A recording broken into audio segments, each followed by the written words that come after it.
பஸ்களில், கார்களில், பள்ளிகளில், ரயில்களில் என எங்கு திரும்பினாலும் சிறுமிகளும் பெண்களும் பாலியல் அத்துமீறல்களுக்கு ஆளாவதாக வரும் செய்திகள் பெண் பிள்ளைகளை பெற்றோரின் வயிற்றில் புளியை கரைக்கிறது.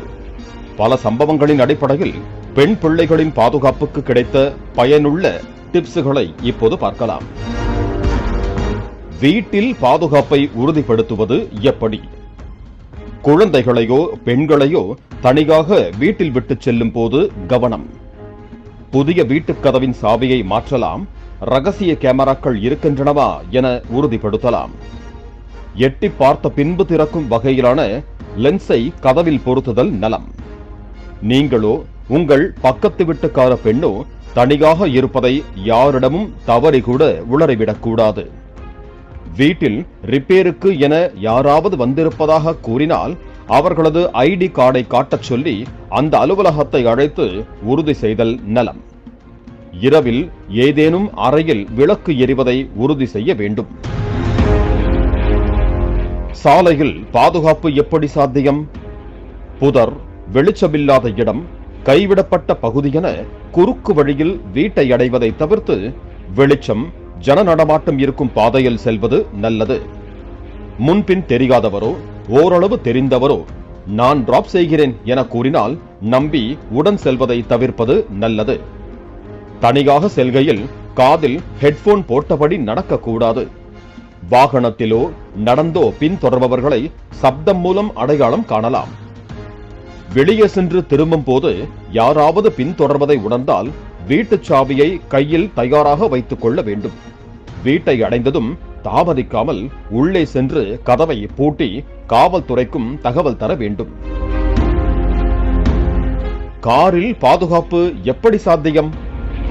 கார் ஓட்டி செல்லும் போது பலாத்கார தொந்தரவுக்கு ஆளாகும் சூழல் நேர்ந்தால் காரின் ஹாரனை தொடர்ந்து அழுத்தியும் தான் டேஞ்சரில் இருப்பதை உணர்த்த பிளாஷ் லைட்டை மின்னி மின்னி அணைக்கலாம். உங்கள் காரின் லாக்குகள் வெளியில் இருந்து இயங்கும் வகையில் பாதுகாப்பு குறைபாடோடு இருந்தால் அதனை சரி செய்து கொள்ளவும். மாற்று தடத்தை பயன்படுத்தி பின்தொடர்பவர்களை சுற்றலில் விட்டு பாருங்கள். அப்போதும் பின்தொடர்ந்தால் அருகில் உள்ள காவல் நிலையம், தீயணைப்புத்துறை, சூப்பர் மார்க்கெட், மளிகை கடை, பெட்ரோல் நிலையத்திற்குள் புகுந்து தான் பின்தொடரப்படுவதை தைரியமாக வெளிப்படுத்த வேண்டும். பின் அவர்கள் உதவியோடு போலீசாரை அணுகலாம். காரிலும் ஹேண்ட்பேக்கிலும் பெப்பர் ஸ்ப்ரே, அதிக சப்தம் எழுப்பும் விசில் ஆகியவற்றை வைத்து ஆபத்தான சூழலில் பயன்படுத்தலாம்.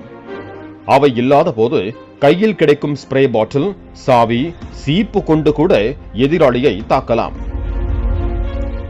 இருசக்கர வாகனம் மற்றும் கார்களில் தனியாக செல்லும் போது பெண்கள் உள்ளிட்ட யாருக்கும் லிப்ட் கொடுக்க வேண்டாம். நீண்ட தூரம் டிரைவ் செய்ய நேரிட்டால் போதிய எரிபொருளை நிரப்பி காரின் கண்டிஷனை முன்கூட்டியே செக் செய்து கொள்ள வேண்டும்.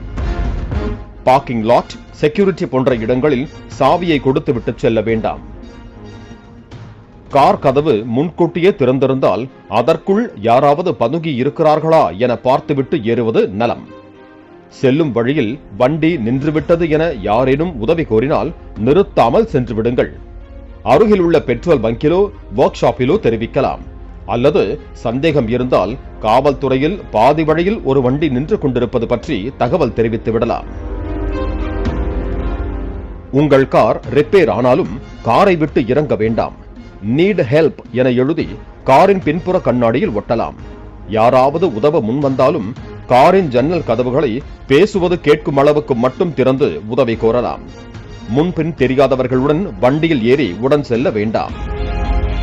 காவல் உதவி என்ற செல்போன் செயலியை டவுன்லோட் செய்து எமர்ஜென்சி SOS பட்டனை அழுத்தினால் காவல்துறையே உங்களை அழைத்து உங்கள் பாதுகாப்பை உறுதி செய்யும். 100 என்ற அவசர அழைப்பையும் தொடர்பு கொள்ளலாம்.